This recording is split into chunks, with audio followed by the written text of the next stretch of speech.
udah gitu aja dah. Kita ya. Berasa banget kehangatan keluarga tulang belulang sampai dengan hari ini. Namun pertama mungkin kita ke Bu Shirley dari Adia Pictures. Ini bekerja sama dengan Pom Films dan menghadirkan film yang inspiratif, fresh, menghibur, dan tentunya ini adalah dengan semangat kekeluargaan yang sangat tinggi. Di Sumatera banyak yang relate. Tadi mana angkat tangan yang dari Sumatera Utara juga tadi? Tuh ada beberapa. Paling ngakak, paling oh iya tuh ada keluarga saya kayak gitu. Ada juga. Dan ini boleh diberikan ilusi ke teman-teman media yang ingin diberikan sebenarnya dari Adia Pictures melalui film Tulang Belulang Tulang untuk perfilman Indonesia seperti apa, Bu Shirley? Silakan. Halo, selamat siang. Udah sore. Selamat sore teman-teman. Terima kasih udah datang. Mudah-mudahan tadi habis nonton rasanya senang, gembira, full. Oke. Jadi dari Adia Pictures sebenarnya aku cerita agak panjang dikit. Boleh dong. Jadi ini kembali ke tahun lalu ya, Tit ya. Iya, awal tahun lalu kita itu ketemu sama Tit melalui programnya Indonesiana. Lalu kita ngelihat, loh ini secara skrip menarik sekali. Terus ada budaya yang kental, ada mengenai tradisi yang diangkat sebagai cerita dasarnya. Kebetulan tadi juga baru ngobrol sama teman-teman di sini. Adia secara grup itu kita mulai dari Sumatera Utara. Jadi kita adalah perusahaan daerah yang sebenarnya finally we go national. Nah di sini kita ngelihat dari Tulang Belulang Tulang pun menjadi satu homecoming untuk kami. Bukan hanya sebab untuk Adia Pictures tapi juga untuk Adia Group.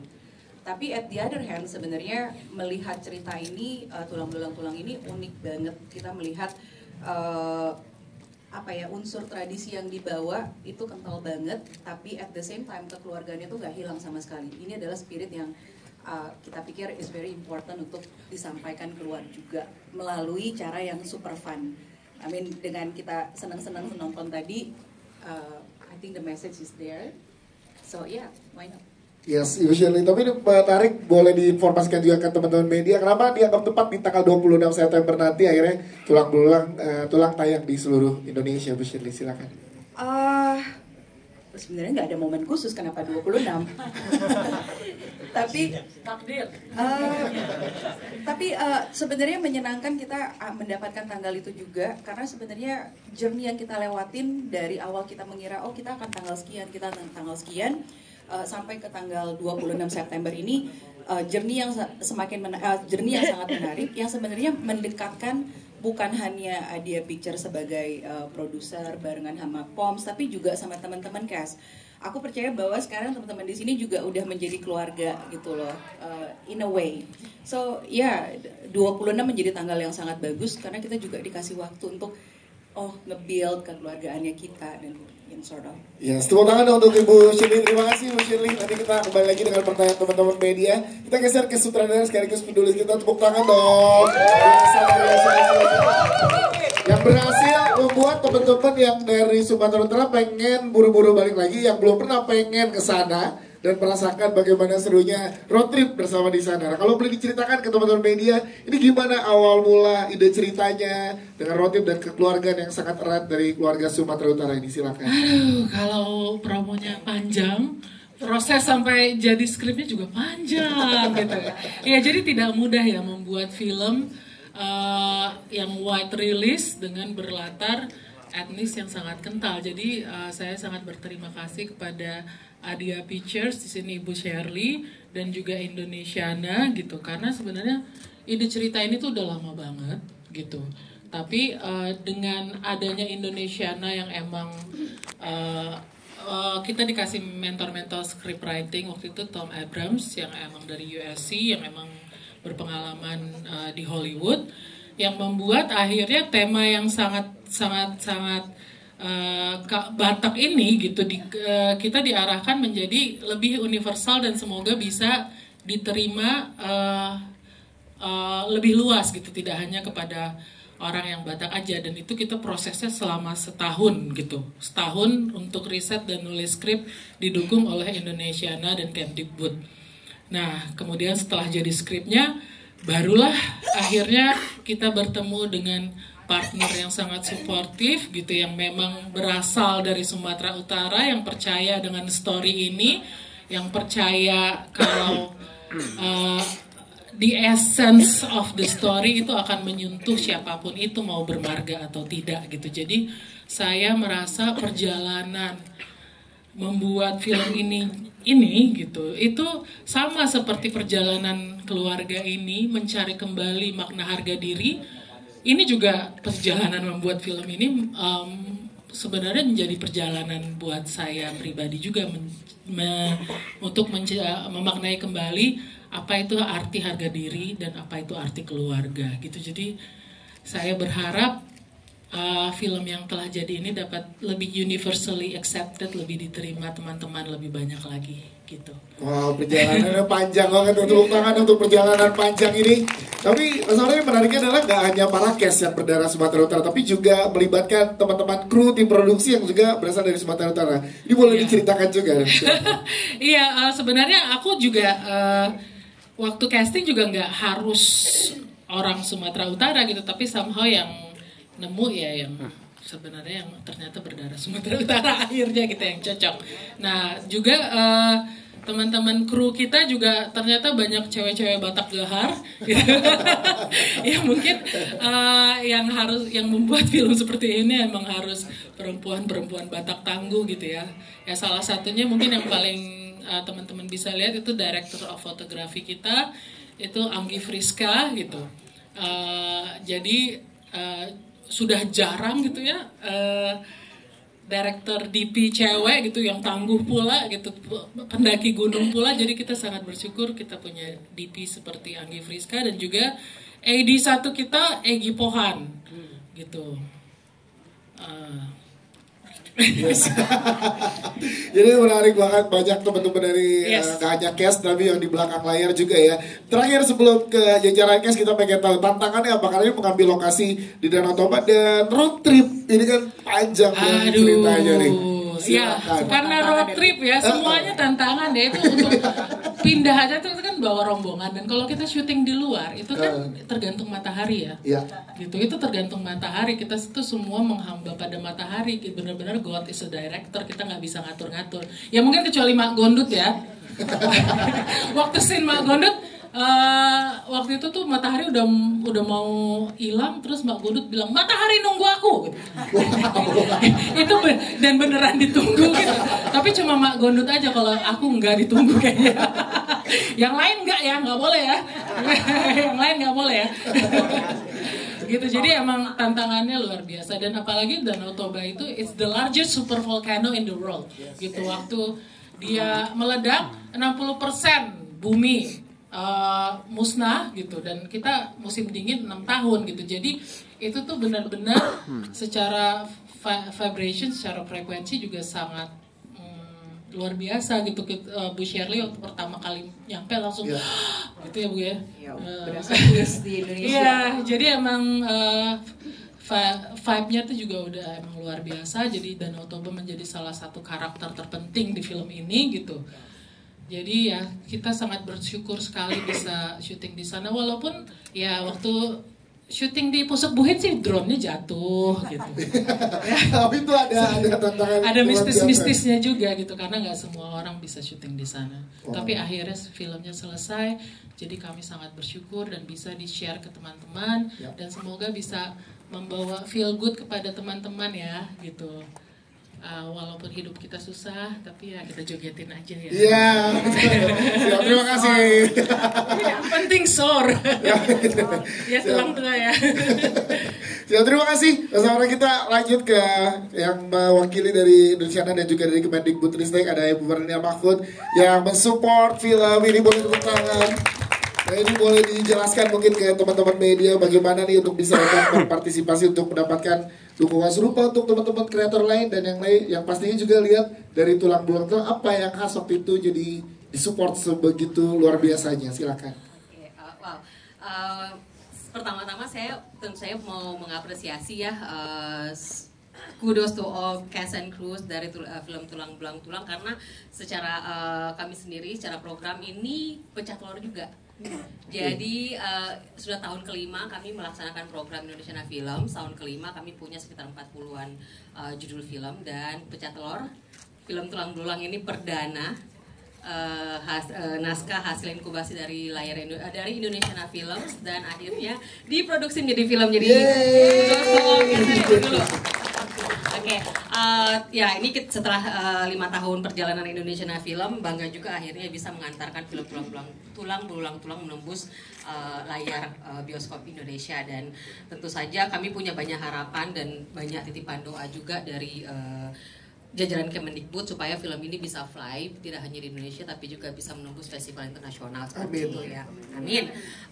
Dan kalau misalnya teman-teman berminat untuk ikut programnya, dalam tidak lama lagi kami akan membuka batch ke-6. Jadi dipantengin saja terus akun media sosialnya, siapa tahu ada the next tulang. Saya boleh ikut lagi nggak? Ada udah berapa kali, mohon maaf masih ada 1 naskah lagi nih anda punya ya. Bentar dulu. Jadi kita akan buka lagi programnya. Jadi jadikanlah tulang sebagai pemecut teman-teman. Komunitas film, filmmakers dimanapun kalian berada, kalian bisa menyampaikan suara kalian, dan kami punya program ini dan kami punya banyak dukungan yang bisa kalian manfaatkan, fasilitas-fasilitas yang bisa kalian manfaatkan untuk mewujudkan mimpi kalian seperti sama Ria ini. Jadi semoga makin banyak ya Bu ya. Amin. Nanti tulang menjadi pembuka pintu untuk karya-karya selanjutnya ya. Wah, luar biasa. Terima kasih. Kita ke jajaran cast sekarang. Kita pertama mungkin ke Atika Siholan yang di sini luar biasanya menjadi mama-mama yang tegas ya, bukan galak ya. Tegas. Sopan banget. Tegas apa ngegas? Tegas, galak dengan segala masa lalunya juga yang ternyata punya rahasia yang akhirnya diungkap, dan ini ganggu-ganggu karena orang Sumatera Utara ya Mas ya. Tadi ngerilain banget kayaknya.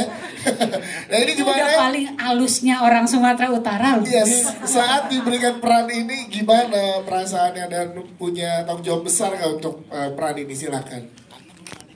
Gimana? Jadi pada saat dikasih peran ini gimana rasa tanggung jawab besarnya tuh pas diemban? Oh, tanggung jawab besar. Oke. Jadi menarik di sini. Oke. Aku harus membawa karakter Mami Latte yang sangat dominan, yang sangat mencintai anak-anaknya. Cuman dengan cara-cara, apalagi kalau misalnya teman-teman tahu gaya-gaya parenting zaman now itu bertolak belakang banget ya kan. Nah, aku dalam in terms of parenting gitu ya, aku beda banget nih sama Mami Latte, ya kan? Aku gak jawar anakku. Itu kayak jewer ide lo deh. Jewer aja Tit. Ya kayak misalnya mempermasalahkan tubuh, apa segala macam yang I wouldn't do that to my kids gitu ya. Tapi challenge-nya adalah aku memahami bahwa Mami Latte ini sangat mencintai anaknya, dan bukan berarti orang-orang dengan cara-caranya masing-masing yang dilihat oleh orang lain sebagai cara yang salah itu bukan itu betul salah. Bukan berarti si Mami Latte ini tidak mencintai anak-anaknya dengan setulus-tulusnya gitu kan. Jadi PR aku adalah bagaimana caranya mencari pembenaran akan apa semua yang dilakukan oleh Mami Latte. Jadi aku juga sering nih berdebat sama Tit. Misalnya kayak body shaming. Loh, emang gendut gak boleh kok, berarti dia makannya gak benar. Berarti dia harus menjaga kesehatannya. Jadi aku harus terus mencari pembenaran sehingga itu relevan untuk aku dengan enaknya ngomong kalau dia gendut gitu misalnya gitu. Hal-hal seperti itu yang menjadi challenge buat aku. Yes, terus gimana ini kan misalnya. Terus gimana akhirnya build chemistry sampai aku ada pertanggung jawaban moral juga gitu. Build chemistry dengan keluarga, Papi, Cian, Alon, dan juga tulang muda di sini. Juga ada di sini tuh sampai kita berasa kok. Ini akrab tapi sayangnya pedulinya tapi tegas kita berasa. Itu gimana kalian nge-build chemistry sesama karakter di sini? Gimana? Latihan mobil. Kan dia gak bisa nyetir. Mobil itu kan giginya. Bisa nyetir. Bukan maksudnya yang apa gigi yang di apa tuh? Bisa. Yang di sini. Gue yang gak bisa. Enggak, manual yang ini. Mami Latte paling jago loh. Tapi bisa nyetir mobil bisa. Udah jangan dipisahin masalah keluarga ya. Ya. Masih berasa Kita akan kembali ke tulang-tulang. Jadi begitulah. Jadi beginilah cara kita membangun chemistry dengan berantem. Berantem tapi sayang. Itulah orang Batak itu. Untuk para cast dong. Jadi ini sama desainernya jago banget loh. Bayangkan berisik kali nih orang-orang. Udah deh, kapan masih begini? Berarti terjadi dengan sendirinya chemistry ini akhirnya dari para karakter ya Mbak Tika ya. Yes, terima kasih atas kasih Laura, thank you. Kayak gak ngejawab gitu ya. Yang penting kita suruh-suruh sendiri aja gak apa-apa. Tapi kita tanya ke Tasya, coba Tasya. Ini gimana Tasya barengan sama teman-teman cast yang lain memerankan Cian yang tadi wah kayak yang kita tertindas. Iya tertindas, kerasa banget kayak aduh share banget sih udah diselingkuhin. Dari film aja, lagi syuting pun aku tertindas. Tapi itu cara build chemistry. Boleh ceritakan keseruan proses syuting dan juga gimana tantangannya memerankan Cian ini Tasya, silakan. Sebenarnya kalau karakternya Cian sama aku gak jauh beda, cuman ya Cian lebih tertekan aja. Lebih ke tantangannya, aku kan juga nyupir mobil ya di sini. Tapi aku takut karena mobilnya ini kan mobil kayak angkot ya. Aku biasanya nyupir Matic. Nah waktu di Toba sana, setiap aku nyupir, laki-laki ini semua nggak ada yang stop mulutnya. Bisa nggak kau Catat ya. Kau injak koplingnya itu. Catat kawan-kawan. Tapi mau panjang Laki-laki ya, karena yang di sebelah aku Mami Latte. Tapi dia nggak pernah komentar sampai ada satu momen aku jadi panik karena semua bisa nggak koplingnya, injek ininya, injek giginya. Mami teriak, diam kalian semua, dia bisa. Dan pada diam. Dan pada diam langsung. Kalau aslinya Mami Latte pembela Cian. Laki-laki ini semua. Tapi Tasya dari karakter Cian sebenarnya apa yang pengen disampaikan sih kepada nantinya penonton di seluruh Indonesia melalui teman-teman media mungkin bisa disampaikan, silakan. Dari Cian ini sebenarnya kan dia cinta sekali sama keluarganya ya, terutama sama maminya, perhatian sama papinya, sama adiknya, sama tulangnya, sama semua lah satu keluarga ini. Cuman banyak hal yang dia tekan, apa yang dia mau jadi harus ditekan, harus ditahan karena mami maunya apa, adiknya butuhnya apa gitu. Tapi at the end dia berusaha untuk ngasih tahu apa sih yang benar karena udah melihat ini ada sesuatu yang kacau nih dari mami, dari opung, kok patternnya sama terus. Akhirnya dia berani untuk membuka mulutnya ini supaya nggak boleh kayak gini nih. Nah jadi Cian-Cian di luar sana harusnya pasti banyak lah Cian-Cian di luar sana yang akhirnya mimpinya terbungkam karena kebutuhan orang tuanya, kebutuhan adiknya. Mungkin lebih bisa ngasih tahu dan mengenal dirinya sendiri. Aku tuh mampunya apa sih? Aku kasih tahu ke mami deh. Aku kasih tahu ke papi deh. Itu ya, tepuk tangan dong untuk Aisyah, thank you. Mewakili banyak pasti netizen Indonesia. Ngomong-ngomong Cian-Cian di luar sana, itu Cian aslinya ada di sini. Oh mana? Mana Cian asli? Berdiri dulu kau. Gak mau dia. Gak mau berdiri. Takut tertekan. Iya, tadi kalau teman-teman lihat Iya. di ending kan untuk Cian-Cian kecil ada foto anak kecil menari balet gitu. Nah itu tuh anaknya. Oh, bukan yang itu anaknya dia. Itu anaknya Cian. Iya, dulu balet sekarang bulat. Siap, terima kasih. Sekarang kita ke Tanta Ginting. Tanta, nih ternyata di keluarga ini kan yang punya masalah gak cuma yang lainnya, tapi lo sendiri pun punya masalah lagi. Semua. Di luar masalah harus membalikan tulang belulangnya. Ya. Ini gimana Tak waktu itu ngorek-ngorek karakter lo Tak? Risetnya sejauh mana? Sebenarnya yang seru tuh kalau balik lagi sebelum ke proses syutingnya, proses audisinya.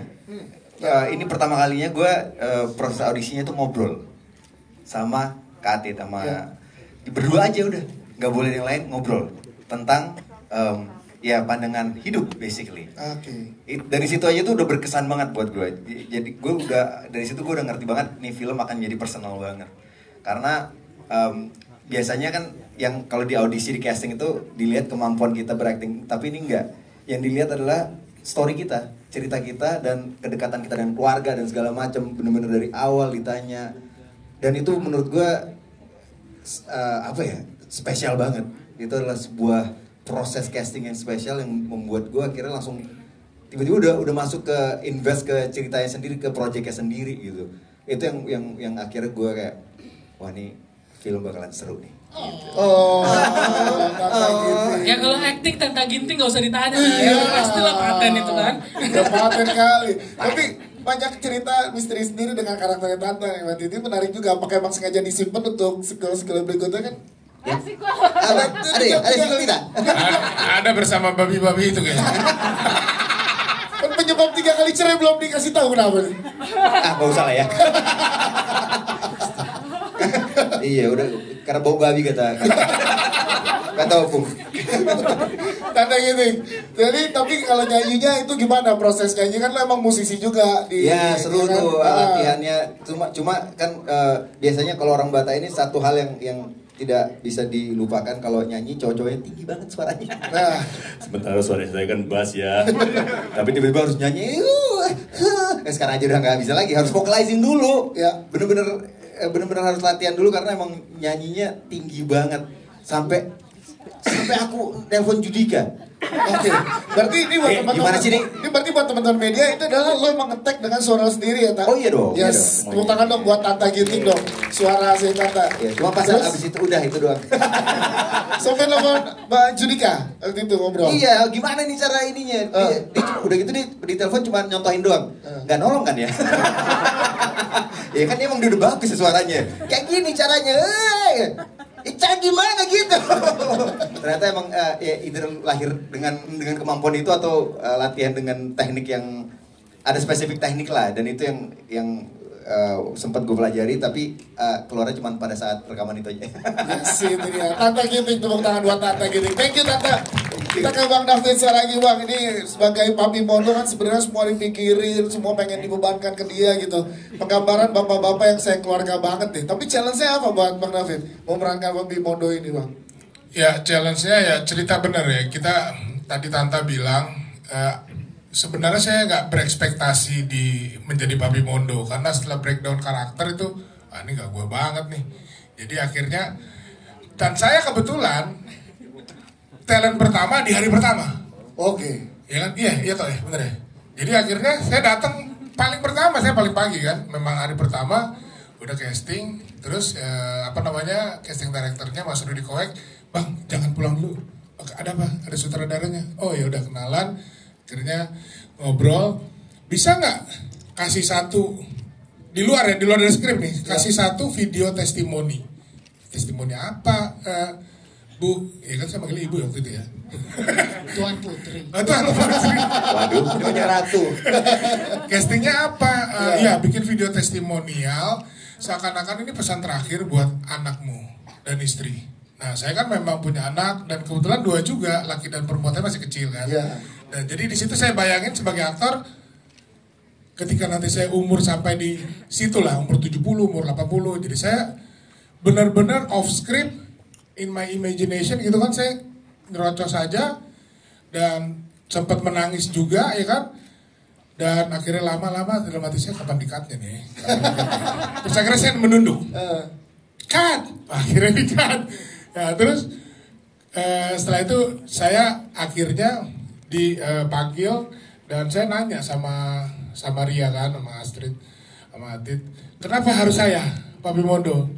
Ya kan, dia memang pilihannya langsung ke saya ternyata, karena mata saya tulus dan bulus. Ada tentang bulus. Ada 2 ya? Ada 2 gitu. Iya, itu kayaknya nggak bisa dipalsukan, mata tulus dan bulus. Gitu, jadi nggak semua orang nggak bisa acting itu. Emang aslinya tulus dan bulus dia bilang. Positif dan negatif. Papi Mondo aslinya ada di belakang tuh. Abang, orang sabang. Nah itulah. Papi bulus. Saya sempat nanya ke Titit, aku ketemu Papi, nggak usah, biar aku aja yang nanti karakter seperti ini. Tepuk tangan untuk Bang David Saragi, thank you Bang. Saya nggak Cornel juga di sini. Yang menariknya adalah karakter kamu tadi kita lihat ceria, riang, tapi padahal punya satu yang sangat ingin diungkapkan ke orang tua. Itu kan perlawanannya juga ada akhirnya dengan, ini gue butuh dipercaya juga sebagai anak bungsu. Ini gimana pada saat dapat peran ini? Jangan lupa lemot. Tapi lebih pintar dari Kacian. Iya enggak loh. Iya loh. Kata Mami Latte aja lebih pintar. Gimana? Silakan. Kamu saat dipercaya dapat peran ini. Iya pas sebenarnya yang hari pertama casting itu aku kayaknya. Salah info Pak. Salah info ya? Iya, jadi waktu itu juga ini unik. Aku apa setiap yang datang juga yang pertama. Soalnya kayak waktu itu kalau nggak salah aku yang pertama casting hari pertama sebagai peran Alon gitu kan. Terus pas casting sampai ditunggu sebentar ada Kak Atit gitu kan. Nah aku juga disuruh untuk bikin testimoni ucapan ulang tahun, iya Kak Atit ya. Nah aku dibikinin kayak gitu juga. Habis itu sama diberhentiin cutnya lama sampai aku bingung ini kapan di-cutnya gitu kan. Sampai akhirnya di-cut. Habis itu oke, udah kata Kak Atit gitu. Habis itu pas keluar semoga kita jodoh ya gitu. Yang ternyata nggak lama setelah itu masih open casting buat yang lain. Nah terus sampai beberapa lama akhirnya aku dipanggil loh untuk film Tulang Belang Tulang jadi Alon gitu. Nah terus yang bikin aku ini kenapa aku waktu itu aku sempat nanya ke Kak Atit. Karena katanya ketika aku pertama lihat kau Alon kali katanya. Nah, terus setelah memerankan Alon, karena casting bawa mamanya. Oh, anak mama kali kalau Alon banget tuh. Aslinya anak mama juga. Iya, asli aku. Mana mamanya paling atas tuh mamanya tuh. Itu dia. Gak mau hilang anaknya. Iya. Terus ada kesamaan gak antara kamu dengan Alon setelah memerankan? Ada mama aku di situ kan, Jadi itu skenario Tulang Belulang Tulang aslinya waktu di Indonesia nggak kayak gitu. Jadi itu banyak yang berubah karena Kak Vera mamanya Cornel. Iya. kayak ini nih yang dialog, nepla itu burung kau, itu dialog asli. Oh, itu pernah dialami sendiri. Aku dengar sendiri Kak Vera ngomong gitu ke si Cornel. Jadi, emang skrip kita nggak ada apa-apanya sih. Kayak yang asli itu lebih gahar, lebih bagus. Jadi akhirnya makanya aku kalau casting selalu pengen tahu cerita mereka sendiri karena aku percaya aktor-aktor ini have the charisma untuk menambah kaya filmnya gitu. Ya bukan berarti skrip kita nggak bagus ya, bagus sekali. Tapi mereka yang akan membuat itu into flesh and blood dan akan menghidupkan itu. Yes, aku ingat ya satu. Jadi waktu itu kita lagi workshop kan, reading kan. Dia Astrid nanya nih, Samaria. Namanya. Samaria. Banyak kali nama kawan. Samaria nanya kan. Cerita lah. Jadi waktu itu kan saya kan memang mau kebetulan istri saya dari Siantar kan. Jadi pada saat mau apa namanya tuh yang kau tanya. Jadi mamaku dulu almarhum bilang, coba kau pergi ke toko buah biar ada kiwi-kiwinya. Itu kiwi kan mahal kan. Nah itu Atit masukin juga. Jadi proses kreativitasnya berjalan terus. Gitu. Jadi akhirnya relate semuanya. Dan dekat dengan karakter masing-masingnya yang diperankan ya. Siap, terima kasih. Kita ada Opung Lina juga, Opung pengen ngobrol juga Opung. Mau nari dulu nggak mau nari? Opung, mana musiknya? Opung, nari dulu ya. Opung boleh cerita dong ke teman-teman gimana pengalamannya syuting untuk Tulang Belulang Tulang bersama dengan para aktor yang lainnya juga Opung. Opung ini mamaku kandung ya by the way. Ini mama kandung. Sedikit Tulang Belulang Tulang saya udah alamin. Gimana Bung maksudnya? Vokal Buli, Opung ya. Iya. Jadi tulangnya si Astrid ini, Samaria ini, tulang tuanya kita mengokal huli, bawa ke kampung, sudah kita alamin. Tapi nggak hilang ya teman. Iya. Tapi nggak hilang, awalnya hilang. Kita adat betulan. Nah, terus berarti saat cerita ini mengangkat kembali kisah itu dan udah dialami, gimana Opung akhirnya untuk berbagi ke teman-teman cast yang lain untuk memerankan karakter ini? Ya ini kan di belok-belok sana, belok sini, itu kan urusan sutradara lah kan. Apa mami juga belok-belokin? Iya kita disuruh. Kita disuruh belok ya belok ngangkat naik pohon. Ada satu scene yang nggak ada di skrip, dia otot ini yang akan membuat film ini laku katanya. Oh, boleh dibocorin? Scene yang mengandung yang dia nangis. Ya itu memang satu khas Magon yang bikin. Bukan Magon. One take. Orang yang mengokal holi harus ada mengandungnya, itu menyanyi nangis lah orang Batak ya.